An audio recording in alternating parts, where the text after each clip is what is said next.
Satu lagi, kasut ni sedap Voltra, please. Hai, Assalamualaikum, saya Faiz Kam. So hari ni kita nak buat review 2 minit, tapi kita review kasut apa? Iaitu kasut Voltra Jet.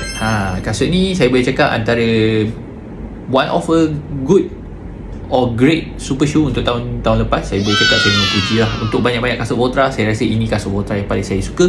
Cuma bila kasut super shoes ni, dia tak boleh pakai hari-hari mat. Memang dia pakai untuk speed dengan pakai untuk race sahaja. So kasut ni saya boleh cakap breathable, selesa, ada kelembutan dia, ada firm dia dari segi dia punya propulsion dan juga dia punya energy return. Saya tak ada keraguan langsung, memang boleh bagi performance yang high performance. Sebab even Canyon pakai, orang Afrika pakai, boleh dapat podium dekat Malaysia. So it's a good shoe with training lah, of course.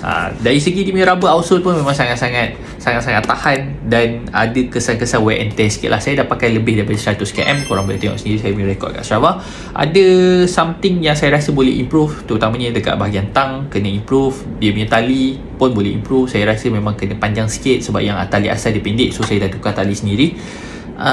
Satu lagi, kasut ni sedap Voltra, please keluarlah saiz-saiz lain. Sebab sekarang ada saiz UK 8, 9 dan 10. Itu pun 10 kalau untuk saya dia macam ngamau-ngamau. Saya kena, kalau ada half size lagi better. Tapi pada saya boleh lah untuk distance kaki saya, sepatutnya 29 cm. Tapi dia orang cakap macam ni sizing ikut ASIC. So saya pakai UK 10, US 11.